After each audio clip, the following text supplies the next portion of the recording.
Subtle results, still you, but with fewer lines. Botox Cosmetic, out of botulinum toxin A, is a prescription medicine used to temporarily make moderate to severe frown lines, crow's feet, and forehead lines look better in adults. Effects of Botox Cosmetic may spread hours to weeks after injection, causing serious symptoms. Alert your doctor right away as difficulty swallowing, speaking, breathing, eye problems, or muscle weakness may be a sign of a life-threatening condition. Patients with these conditions before injection are at highest risk. Don't receive Botox Cosmetic if you have a skin infection. Side effects may include allergic reactions, injection site pain, headache, eyebrow and eyelid drooping, and eyelid swelling. Allergic reactions can include rash, welts, asthma symptoms, and dizziness. Tell your doctor about medical history, muscle or nerve conditions including ALS or Lou Gehrig's disease, myasthenia gravis, or Lambert-Eaton syndrome, and medications, including botulinum toxins, as these may increase the risk of serious side effects. For full safety information, visit BotoxCosmetic.com or call 877-351-0300. See for yourself at BotoxCosmetic.com.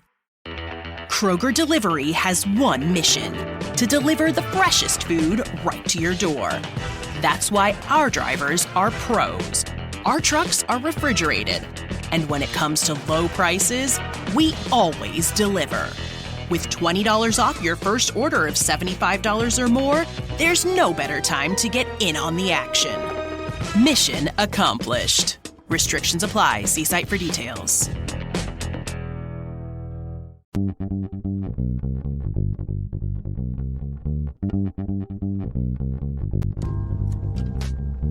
In October 2019, Arlington, Texas was chosen to be the home of a new national museum, unlike any other.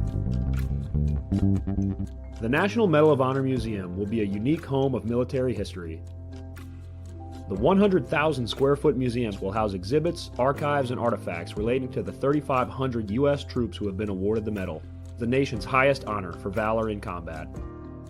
The museum will have 31,000 square feet of galleries dedicated to U.S. troops who have received the award. The museum CEO, former Navy SEAL and NASA astronaut Chris Cassidy, said the museum will focus on education as much as preservation. The building will have 5 areas dedicated to Medal of Honor winners from the Army, Marine Corps, Navy, Air Force, and Coast Guard. The main gallery will be located in a central plaza under a 25,000 square foot slab of steel, which will appear to be suspended in midair. It will be supported by 5 pillars. Black Rifle Coffee is a corporate sponsor of the museum, as are the Dallas Cowboys. The museum's board also includes over a dozen major corporations and 6 Medal of Honor recipients, including David Bellavia, Patrick Brady, and Britt Slabinski. Army Staff Sergeant Bellavia was awarded the medal for clearing an entire house by himself on November 10, 2004, as a squad leader in support of Operation Phantom Fury in Fallujah, Iraq. He killed 4 enemy fighters and wounded a 5th in close quarters battle. Army Major General Brady flew and coordinated the evacuation of 51 seriously wounded men during a firefight in Vietnam in January 1968. Slabinski, a Navy SEAL chief and team leader, led a rescue team of SEALs during Operation Anaconda in Afghanistan in March 2002. Slabinski and his team flew to a mountaintop ambush site to rescue Petty Officer First Class Neil Roberts, who had fallen from the back of a helicopter.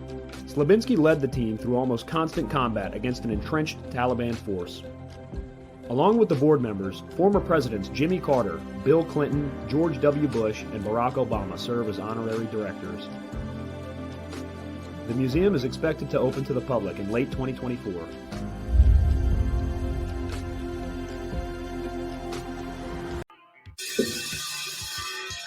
All right. Welcome back. MisFitNation. We are a show founded by a veteran and hosted by 2 veterans and a military spouse. Our mission is to get people to tell their story to the world. If you're an author, share your tips with MisFitNation.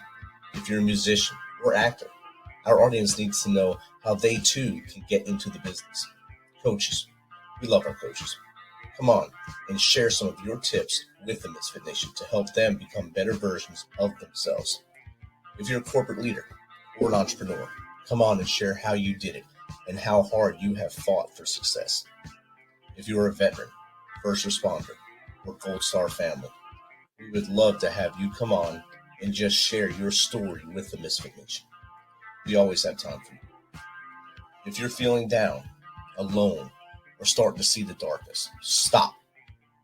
Think about those who are around you. You are not alone. You will be missed.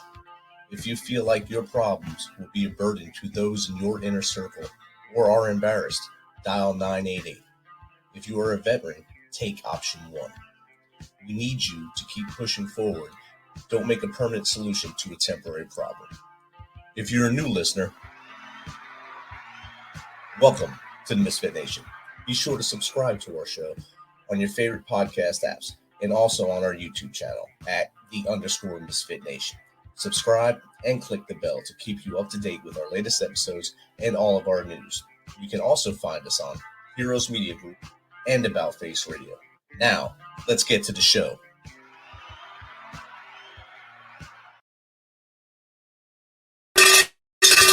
All right. Welcome back to our Tuesday after dinner show. We have a good one tonight. This is night 3 of Veterans Week, and we have a UMC veteran coming to join us. Not only is he a veteran, he's a friend of the show. We co-host I guess not co-host. We are part of a team that does Tip of the Spear show once a month. We just met about a month and a half ago, and we clicked right away. And I was on his show. He's gonna now come on the show. We switched sides on a microphone. And now he's going to be tied to that chair, and I'm going to give 16 rounds of daggers at him in his 0311. He's going to understand how to dodge bullets because he was 0311 in the Marines. He served from 97 to 04. He went to Parris Island for boot camp, so he was styling for boot camp. And after boot camp, he was stationed with the 2-8 Golf Company. Well, with 2-8, he went on several deployments, Port-au-Prince, Haiti, Okinawa, South Korea, Greece, and also did 2 trips to Bridgeport, California for cold weather training. Now he's a veteran advocate. He leads the veteran advocacy at the AT&T in Kentucky, and of course is the podcast host of Home Front Sit Rep. So without further ado, let's welcome Willis, USMC veteran and friend of the show, to the MisFitNation. What's up? What's good, buddy? What's going on, buddy? How are you? Good, man. All right. Yeah, I'm doing all right, man. It's a beautiful day in Kentucky, and I woke up breathing, so it's always a good day when that happens. That's always plus right there. When you can add in pluses, like I woke up and I was stood up and I only heard a couple snap, crackles, and pops, and was able to get from my bed to the bathroom to brush my teeth to get back and make that bed. So that's yes, all. Sir. Yes, sir. So Willis, I just gave a little bit about you. So tell the audience a little bit more about you, from as far back as you want to go to why you joined the Corps, what led you to serving your country in the Corps, and to what we do now. All right. So my name's David Willis. I'm from Bardstown, Kentucky, home of Jim Beam Bourbon. Went to Nelson County High School, graduated in 96, 97. But as a child, I always talked about joining the military. Like I knew it was what I wanted to do. It's like there was no ifs, ands, or buts. I didn't have anything else. If anybody asked me what I wanted to do, I was going to go into the military. I didn't know what branch at the time, but from a very young age, my grandpa told everybody that, yeah, he's going in the military. So it just something that just stuck with me. And then when I got older, got into high school, started hanging out with the bad crowd per se, started going down a path that I shouldn't have been going down at that time. Luckily, somebody snatched me up by my ear and said, hey, you need to fix this. And I did, and joined Marine Corps right after high school, went to Parris Island, scariest day of my life. And I can't tell you what made me decide to go Marine Corps. It was just like, that's what I was meant to do, was go to Marine. I didn't even talk to the Army guys. Of course, I got uncles, and my dad was Army. My uncle was Army. I got an uncle that was Air Force, and I was like, well, I'm gonna be different. I'm gonna go Marine Corps. So I went Marines and went to Parris Island. After Parris Island, went to 2-8, and then did my time with 2-8, and they were not going to make a med float to go to the Mediterranean. So I extended and went to 1st Battalion, 8th Marines, Bravo Company, and then got out right before 9/11. I got out in August of 2001. I was on terminal leave. Got my DD-214, and 9/11 happened. Got recalled back in and served until 2004. Yeah, that's pretty much a rundown of why I joined the Marine Corps and my little past history, I guess you can say. All right, the crayon comment has already come in. They want to know what your favorite flavor of crayon is. Well, as you can tell, I'm wearing red, so red tastes like cherry. That's my favorite flavor right there. Outstanding. I didn't even get to put that one out there. The audience got you first. That's good. Oh man, I wish I could see the comments, man. Here's another one. Because he likes crayons from my brother. Oh hell, I do like crayons. Crayola, they got to be Crayola though. Can't be anything else. Got to be Crayola. I just seen a meme the other day with the Crayola store, and it said the Marine's favorite place or something.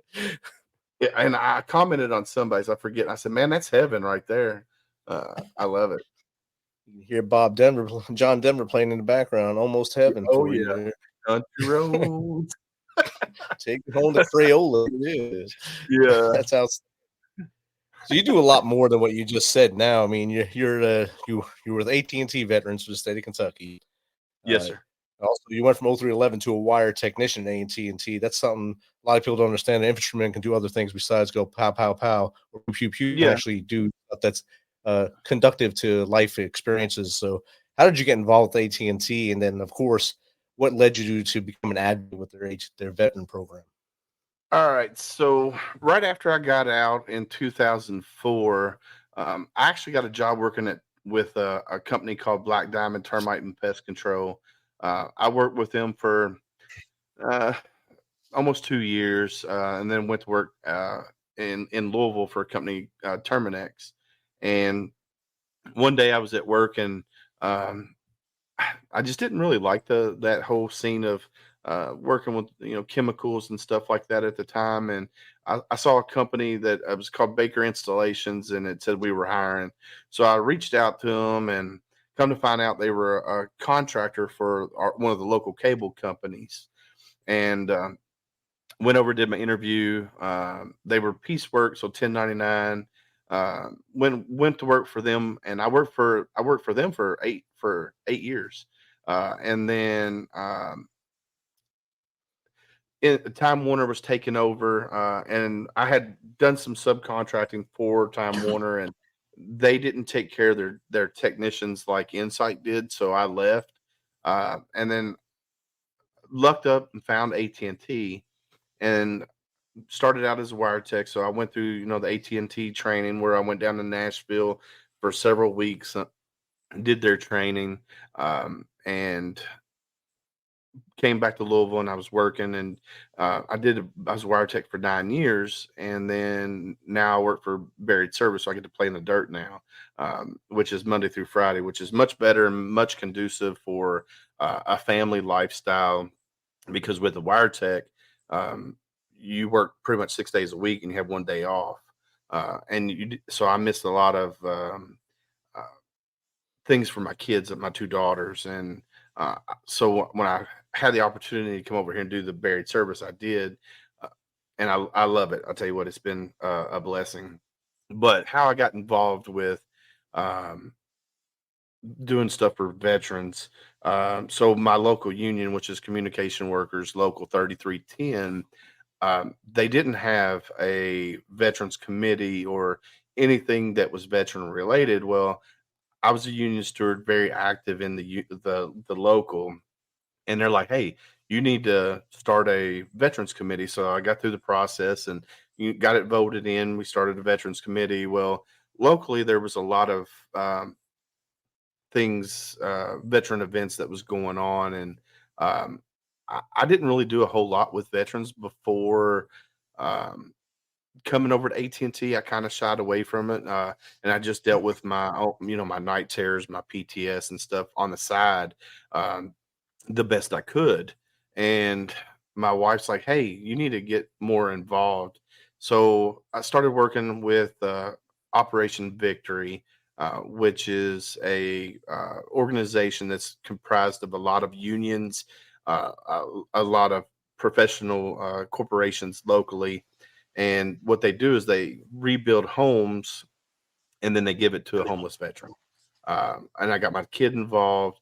Well, what I noticed was it didn't eliminate my night terrors or my PTS, but it helped minimize it.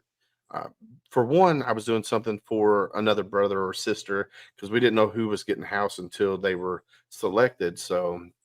Uh, so we started doing that and kept doing. I think I've done 5 or 6 of those now. I'm waiting for them to start back up. They kind of after COVID, when COVID hit, they kind of kept it on the back burner. I'm just waiting for them to start back up because that's something I like. Who don't like going in and demolishing in a home and then rebuilding it to something? I mean, that's amazing in itself. So then I got, I did that, and then uh, I'm still co-chair. So Eugene Spear is my co-chair for CWA Veterans Committee Local 3310. Um, and then I noticed that AT&T had uh, an ERG, Employee Resource Group, which was AT&T Veterans, which is a national 501c3. So there's an AT&T Veterans in each state of Kentucky, or each state of the United States, and then Puerto Rico has a chapter as well. And so there, it's wherever AT&T is, there's a chapter of AT&T Veterans there. And I reached out to the president that was on the website and didn't hear anything. Like I reached out 4, 5, 6 emails, nothing. And I tried to call the guy, nothing. So finally I reached out to a lady called Kristen Knight. At the time she was a secretary high up in the national organization. And I was like, hey, I'm trying to get a hold of the state chapter leader for the state of Kentucky. And she says, well, he resigned 2 months ago. I said, well, that tells me right there. So what do I need to do to revitalize that chapter? And she says, well, you need a team. She said, you need a president, vice president, secretary, and treasurer. I was like, all right, done. Let me figure out what I can do. So I got with a couple of my other veterans that I knew that were on as a wire tech with me. And we started, doing the AT&T veterans thing. And it just kept going, and I got involved with other organizations, just volunteer my time, because for me, when I volunteer my time, it helps me deal with my PTS, my night tremors, and when I'm not doing it, they come back pretty quickly. And my wife will tell you, I'm a much different person when I'm out volunteering my time and helping my brothers and sisters out there. So yeah, that's why I got involved, and that's why I keep doing what I do, because for me, idle minds and veterans don't mix. Definitely. And I think that's across the board for veterans. When we hang up our boots that next day, you kind of run into a wall, no matter how much you prepared to get out that next day. Because as soon as you raise your right hand that first time, there's an end date. You got to get out at some point. You can't Yeah. stay in forever. I mean, some people tried. I know guys that are on their 30th year or whatever, but they're like CW5s or whatever. But you still have to leave at some point, and you have to do something else with life. You got another job. And of course, most veterans also do not like their first job because it's the same strict kind of checklist thing you do every day. In the Corps, in the Army, Navy, you wake up, you do PT, you get chow, you do your job, then you do things throughout the day, and then you go about your business at the end of the day. In the civilian world, you give it a mission, and you do, there's a calculation, oh, this will take 40 hours. So I got all week to do this. Right. But you, as a veteran, will try to get it all done that day. Bam, bam, bam, bam. And it kind of isolates you away from the rest of the people.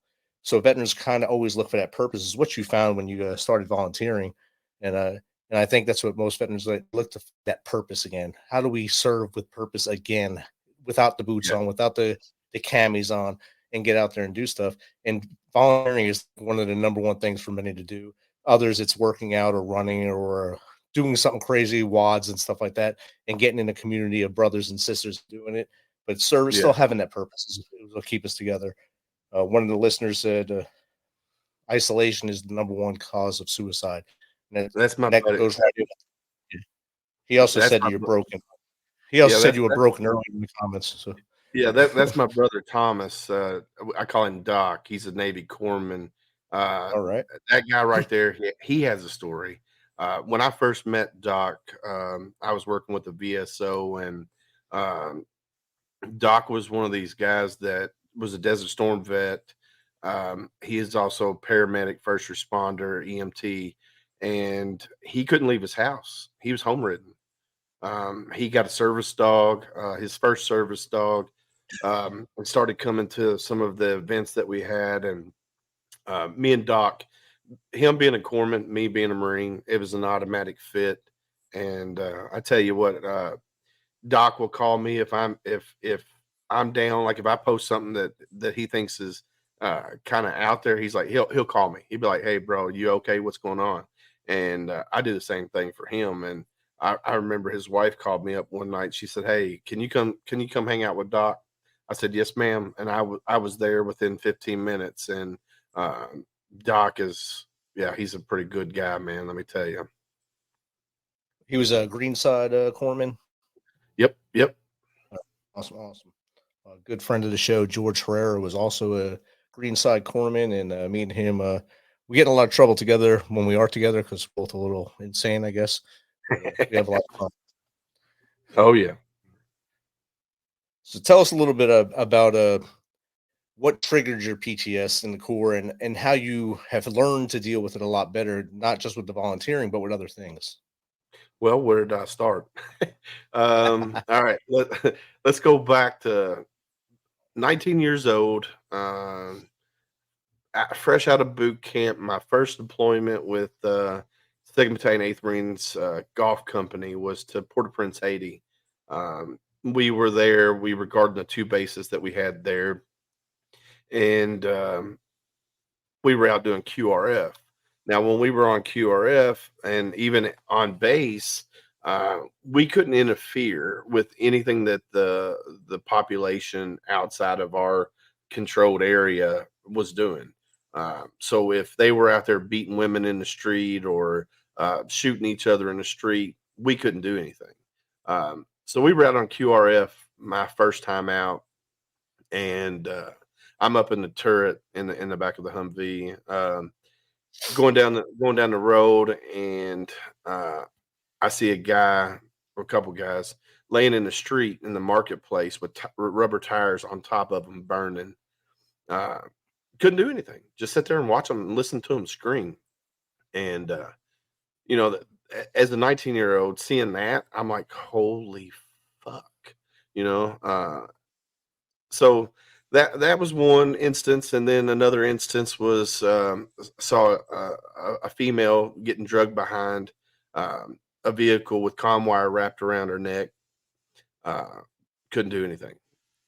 Wow. And, here I am, from Kentucky, and what the hell, and then another instance down there, we were at the front gate of the embassy, and a pickup truck come hauling ass to the front gate, and all of a sudden they jump out and their hand is cut off.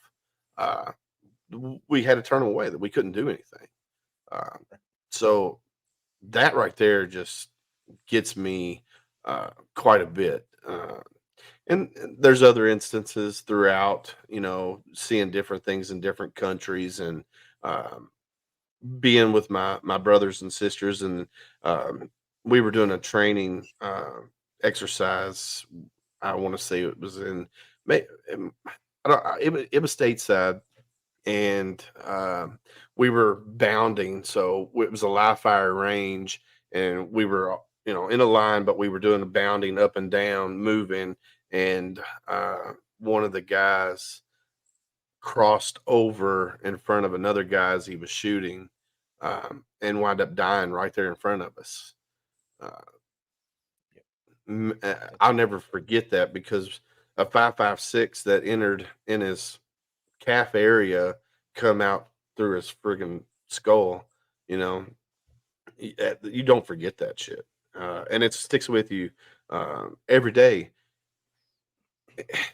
So there's just so many. I mean, I can keep going on and listing, what's fucked up about me. Um, but me helping other veterans and me talking about my story, um, and knowing that there's other people that have gone through similar things, um, that I'm not alone. That helps tremendously. I'm just now starting my VA journey. I've never been to the VA until recently, so I'm just now starting my VA journey. And my take on it was there's my other brothers and sisters out there that are worse off than I am that need it more.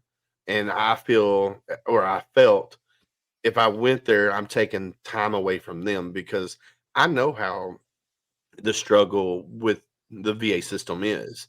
And I felt that if I went to the VA, well, I'm taking an appointment somebody else that is in worse shape than I am, that could utilize that time slot. So And you're not alone in that thought. There's a lot of veterans, especially Desert Storm and earlier veterans, I believe, if they weren't totally destroyed, they're taken away from someone else. A lot of our generation, it's kind of a 50-50 split, I'd say, of those who either want 100% benefits or those who don't want nothing to do with the VA. yeah, And there's not a lot in the middle grounds. And sometimes I don't want to go deal with the paperwork. I don't want to deal with a doctor that probably doesn't know what I went through, or any kind of weird thought that's in their heads. But in the end of the day, you earned benefits, and you need to go take care of you so that you can be with your daughters. So you will be there with your wife for a long time, and not just, one day just disappear on them because you didn't get that help. yeah. And my wife will tell you though, over the years, my my PTS and my night terrors have slowly progressed to the bad. I don't see it, but she sees it. And my daughters say, "Hey, Dad, why did you snap?" And I'm like, "I didn't mean to, but I do have triggers. I mean, every one of us veterans, we have triggers. And my thing is uh, I don't like big crowds. Like when we go to the football game here locally, for the high school team, I have to sit at the very top. And luckily they got new bleachers where up at the top it's got a landing platform that's got, like a like a bar style kind of area. I get to sit up there and nobody can be behind me. So go to a restaurant. I gotta be facing the door. I can't be away from the door. I gotta be facing the door. And same with church. When I go to church, I gotta sit on the end of the row, either at the very back or at the very front, but I have to be at the end of the row. I can't be in the middle. Um, my wife's like, well, one of my triggers is I like being 15 minutes early. As you could tell when I texted you earlier, I said, "Hey, I'm already online." I Yes. have to be early. Uh, and if I set a time, hey, I want to leave at this time. If my wife is still blow drying her hair, I get triggered. I'm like, let's go. We gotta move. We gotta move. And same with my daughters. And and it's minuscule stuff that I'm Yeah. getting triggered over, but it's who I am. It's ingrained in my brain that I have to be there at this time. So yeah, that's just yeah. Here's a good one for you right here. He's a really good Yeah. man, even if sometimes he makes me worry. Military spouse is her favorite job. So Thank you, there baby. you go. And for all husbands, you usually have to deal with the waiting on a woman. There's a song about it, waiting on a woman, and Yeah. they will be on. The only thing they'll be on time for is something that they say we're late for, and it's probably going to be our funeral. But anything like Yeah. that, Yeah. we'll never be the same without them. So you're and she just said you're in a house full of women. He's never on time with us. So there you go. Yeah, I'm screwed. I Exactly. tell you what, uh, I do live with my wife and my two daughters, and I'm never on time because I'm screwed. You're definitely not alone with any husband that's out there with daughters and a wife. You're not on time unless you make up a different time for them to be ready by and to be Yeah, home. yeah.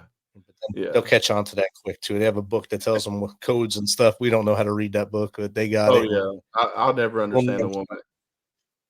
None of us will understand that book because we can't read the paper. It's in their language. That's true.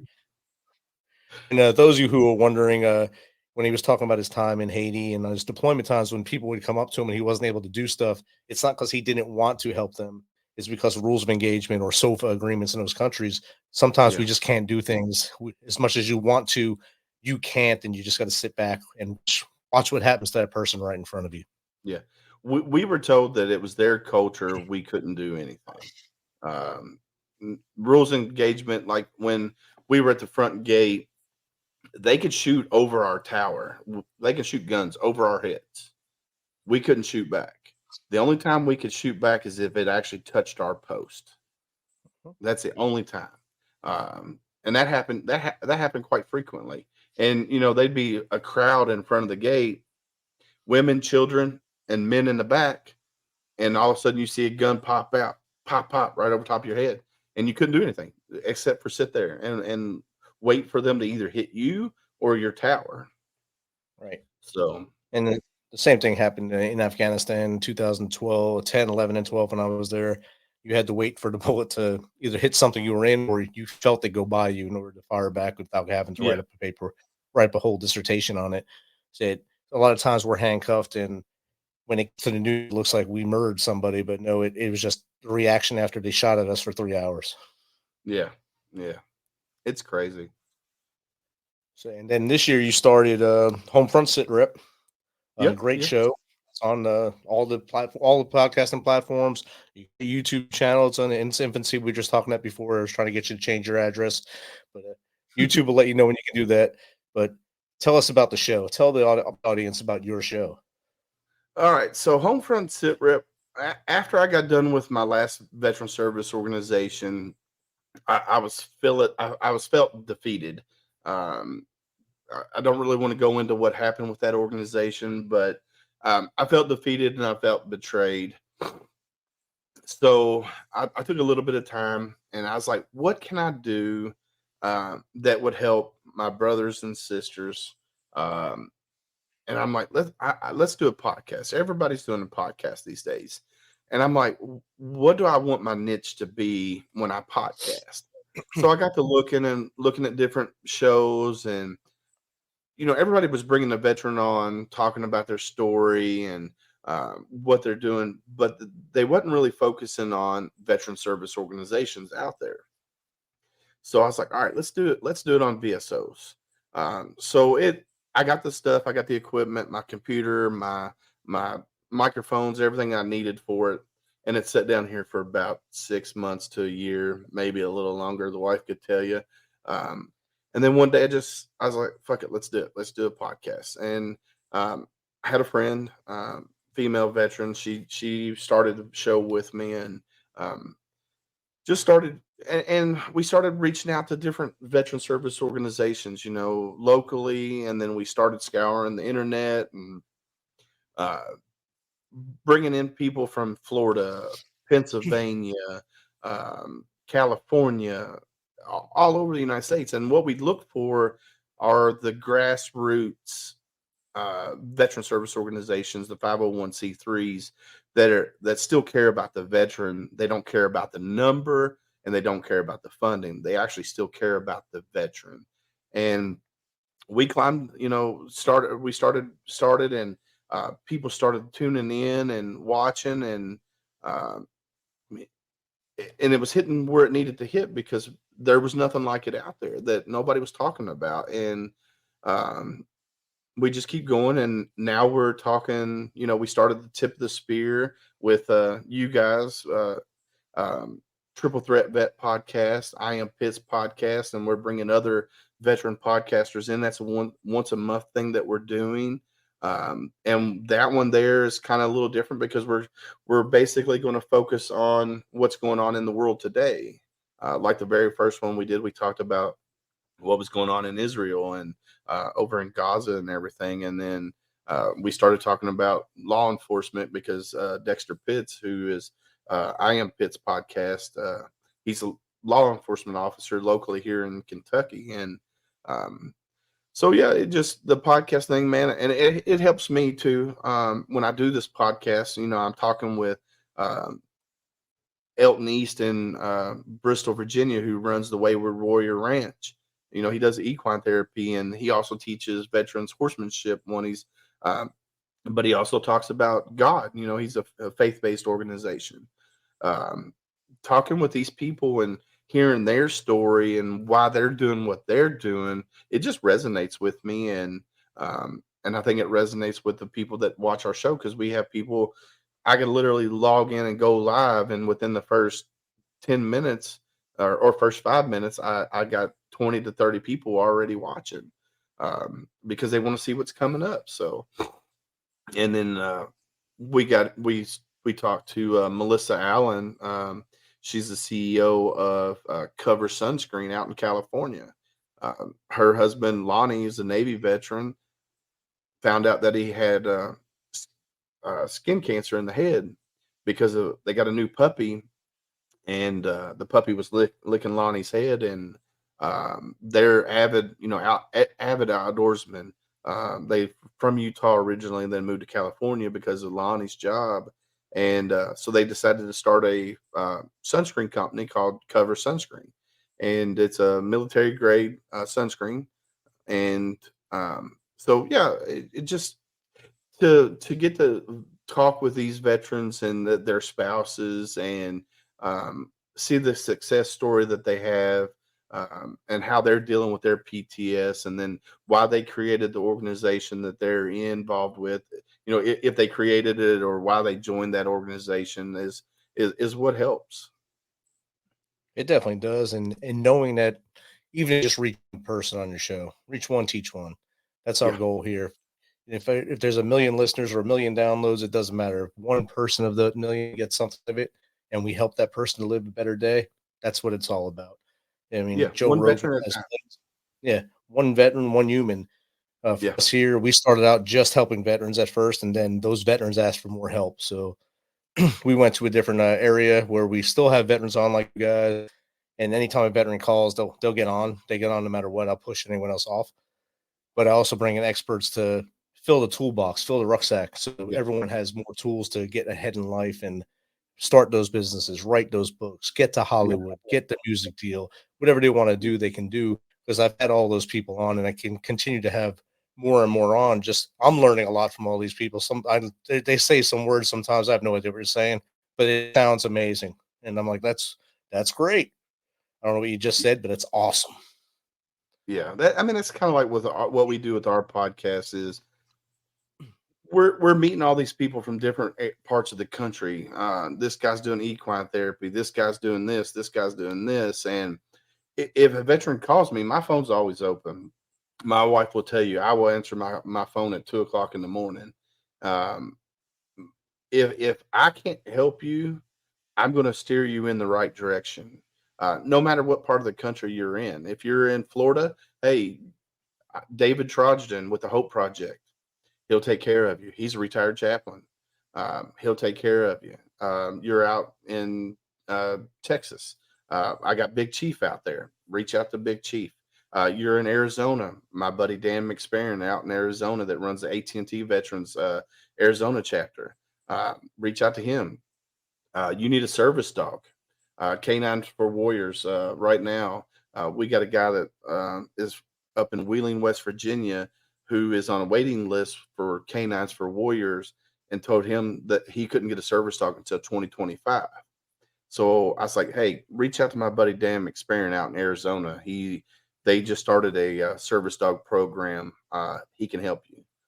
So that's what the whole podcast is about, is helping veterans, whether it's one at a time or 100 at a time. One at a time is fine by me. 100 at a time is fine by me. Yeah. So as long as reaching someone that's good, and telling him for K9s, go to K9 Line Incorporated. It's a 501c down in Edgewater, Florida. Same thing. My soldier who was killed in Afghanistan, his wife, who's also in Afghanistan with us at the time, is high at that organization, and she'll help out.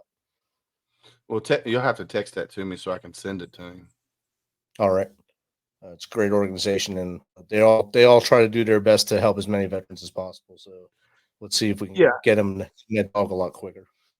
Yeah, so we got a service dog program here, Dogs Helping Heroes. My wife, I love her to death, and she went down last night and volunteered for their Be at Ease gala that they did last night, and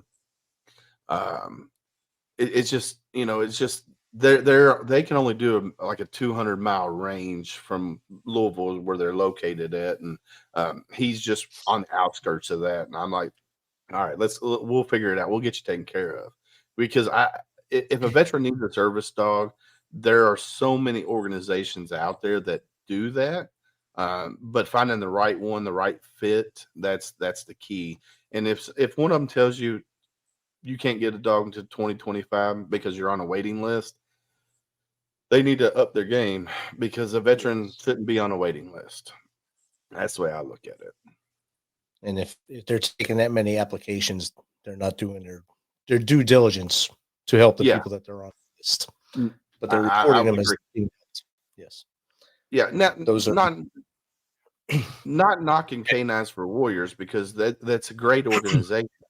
But they're to the point where they need to either up their game or cut off applications for now or something, because they're not taking care of the veterans that are reaching out to them. But they're also using those applications that they put in to get grants saying we're helping this number of people. So yes, that's the big divide with a lot of these veteran service organizations and 501c3 is they look at the numbers, not the actual human.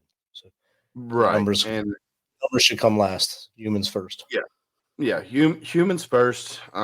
Regardless, veteran, civilian, humans first. Don't worry about the numbers. Don't worry about the funding. Take care of that person, that human that's in front of you. Exactly.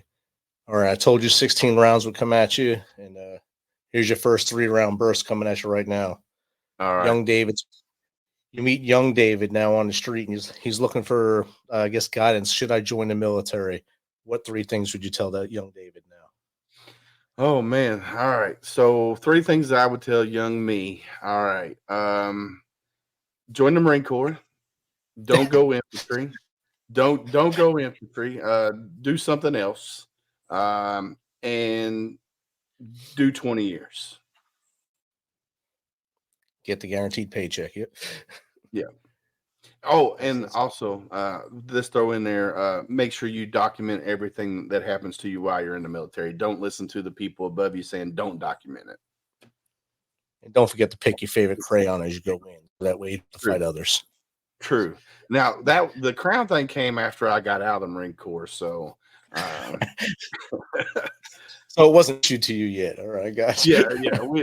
Nobody called us crown eaters back then. It didn't go in your sea bag yet. I got you. Yeah, no. All right, your next shot now. Which is the best book you've ever read? God, I don't read. That's Kentucky. a hard one. Right. Yeah, I don't even. I can't even read what's on the screen. Oh, no, I like Where the Red Fern Grows. I read it back in high school. That was one of my favorite movies, favorite books. I probably saw the movie before I read the book. My ADD kicks in. I can't stay focused very long when it comes to Red Storm riding. My AD, I can't read books. I just can't do it. All right, favorite song of all time. Ooh, favorite song of all times. Well, I think I'm gonna have to go with Chris Ledoux, This Cowboy's Hat. Oh, nice one. Best movie of all time. Rapid fire. Now. Full Metal Jacket. Man, that's your people, so that's good right there.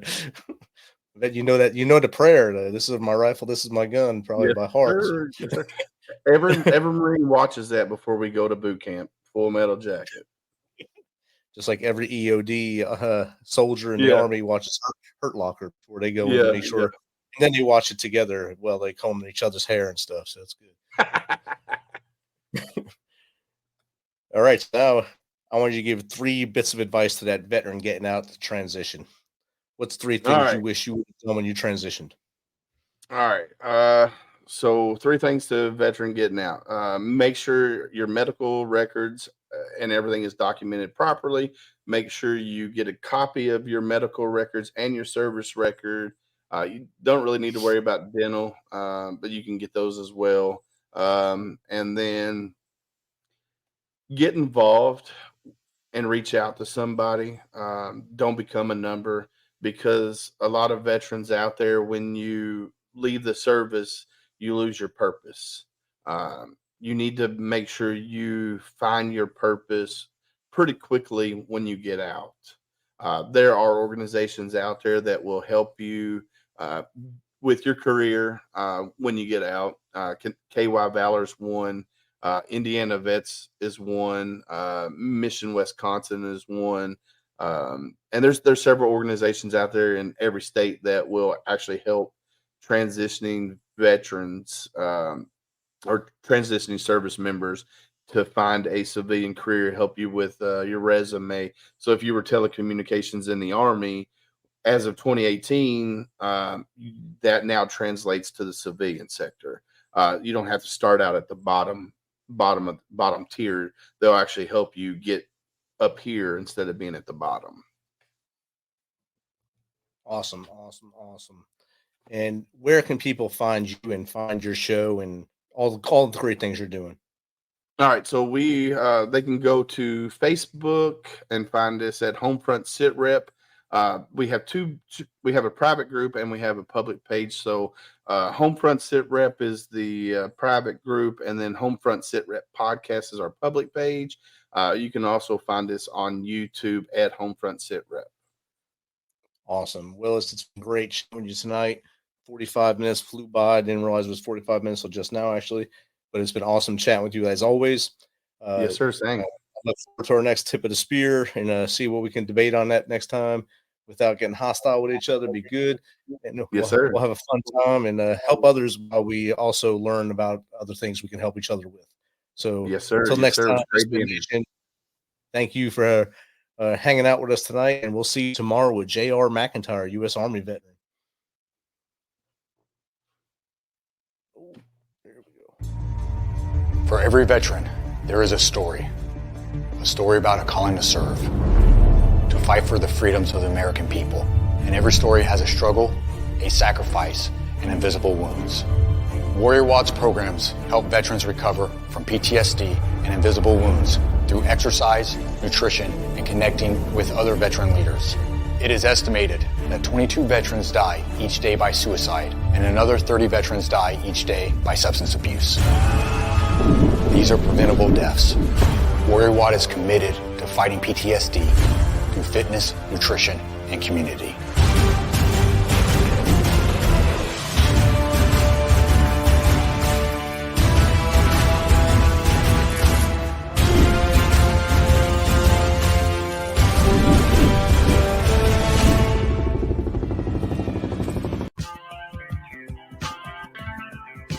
Thanks for checking us out and being a part of the Misfit Nation.